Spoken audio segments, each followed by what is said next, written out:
This video is brought to you by Miniature Market. Thousands of board games, miniatures, and paints, discount prices at miniaturemarket.com. Right. Alright, so we just got done playing Fleet Commander. So this is our first segment of the breakdown. So what we're going to do is after every live play, instead of dragging it out and so forth and so on, we're going to make a quick video afterwards, and we'll even have the little midget because she could fit right in between there, right? Yeah, fit right in between there. And we're going to talk about the game that we just played, and we'll give you our thoughts, and if it was good, if it was bad for taping, if it was bad energy, this, that, the other, and all this other stuff. The one thing that caught my eye about this game, and the reason I asked for it and I got it, was I'm a sucker for miniature games, okay, and especially space miniature games. I really thought this was, I looked at it and I said, well, this is kind of different. It looks kind of like a board game, but it has miniatures and it doesn't look like anything I have to paint, which is always a bonus. Right. Yes. When I read the rules, I said, oh my God, this is a miniature game, but it's on a smaller version, and this is really good because, I like the way that you have to choose. Right. That's the tricky thing there, especially with how you can have pretty nice plans. It's a tight board. Mm-hmm. I mean, I think it's only a 3x3 or no, 5x5. So it's a fairly tight grid. So even when you start to lay down your plans, it's got that bit of randomness that is a lot of fun. I think it's got where the dice roll comes in there, and if you're trying to lay down a plan, but all of a sudden you don't get what you want, you immediately then have to start to cycle back there and think about, where do I want to go now? Make the best out of the situation. So I think that it does take that miniature, but then it adds that little bit of risk and randomness into it that makes it a little bit more fun than an all-out miniature game does.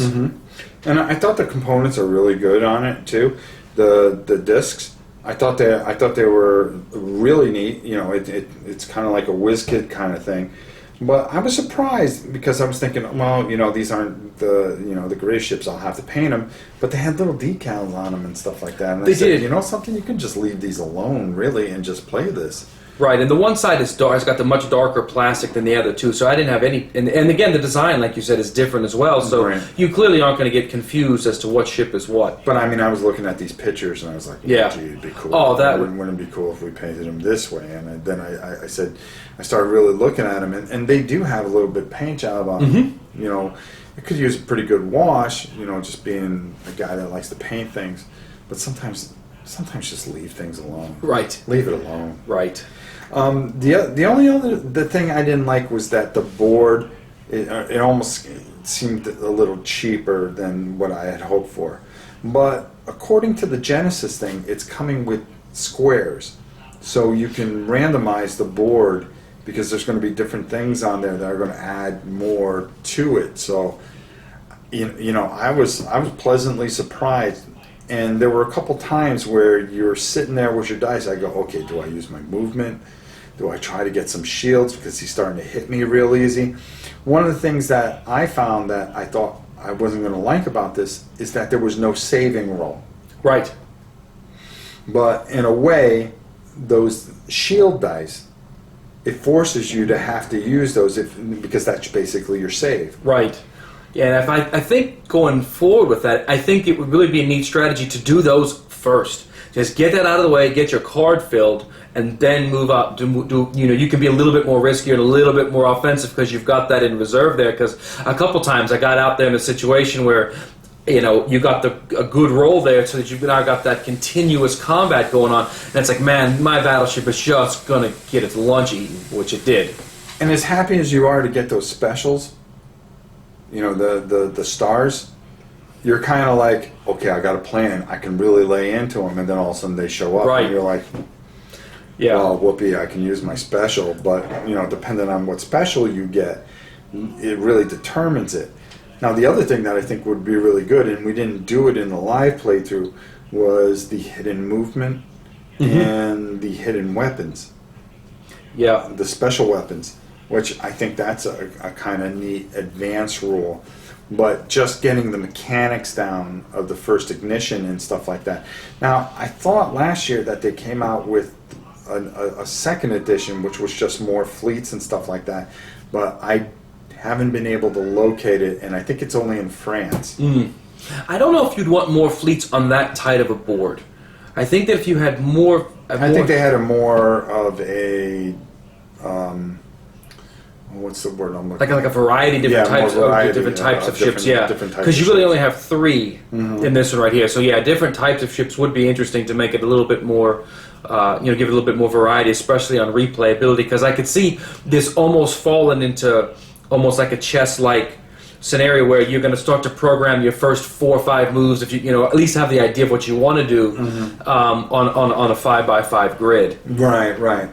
But all in all, I was pretty surprised with it, and it's another game that's under the radar, but this one's staying in my collection. Yeah, it's a great... The nice part was how easy it was. I mean, like I said, I came over here about 15, 20 minutes beforehand. You gave me a quick overview. I read the rules, and off to the races. Yeah, we were ready to go. It's a really easy game, but it's got a good depth of strategy, I think, so that you're not going to get bored with it.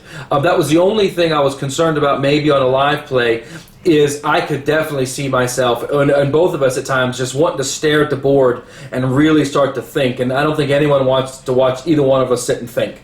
So I think that... that's what you say. Maybe right. Maybe they do. Yeah, maybe but I definitely think that that's the only thing live players I would worry, is because I really could think you could get into how do I want 2 attacks in 1 move? Where do I want to go with this? And I got some lucky rolls, too. Well... That kind of spit up the game. But it's like it says, 60 minutes? Yeah. It's half hour, 60 minutes. Easy. And I think it's, they're telling you the maximum is 60 minutes. You could play a couple of rounds. You could play 2 out of 3. But we just wanted to give you guys a real good look at it, and then, try out the segment, see if everybody likes this. So, I got to get, playing it. I think originally when I rated it for M&M, our sponsor, Miniature Market, I gave it a 3.5 out of 4 stars. But I'll be honest out of 5 stars. But I got to give this, another half star after playing it really, really well again. Yeah, I mean, it's a lot of fun. I think I can definitely see, and the Genesis part really perks my interest there, because I really do like the big games, and I could imagine even playing on teams where you've got 6 or 10 different types of squadrons of ships out there going on one big epic space battle. I think that's going to be something to see. Yeah, this is another one of those hidden things that I've been digging up older games, trying to get some hidden gems out there before the onslaught of Gen Con and everything else. And just trying to pick out a few things, and so far I'm on a roll. It's pretty good, except for that Mugala. Right, but like you said, that you found quite the silver lining on that, to get a number of miniatures to be able to. That's paint right. Like that. Make sure you get your copy of Mugala Invaders from. It's $25 at Miniature Market. Paint it up. There's going to be quite a big prize, a couple of big prizes. And I think you guys are going to be surprised at how much some of the other prizes are going to be announced next week. All right. So Friday. Friday. Yeah, Friday for our cosplay thing that we have to announce. So yeah, Lily says that's it. So oh, that cat. All right, so that's it for me. Yep, I thought it was great. Yeah. So for the cat, Mike, myself, this was the first breakdown. I hope you guys enjoyed it. Let us know in the comments. Let us know what you thought after seeing the live play and some of the thoughts that you have. Until next time, I'm Rob and Mike. We will see you soon. See you guys. Bye. Sponsored by Miniature Market's Review Corner. The Review Corner features podcasts, videos, and written reviews by gamers for gamers. Miniature Market, online gaming superstore, thousands of games and minis, discount prices. Check them out at miniaturemarket.com.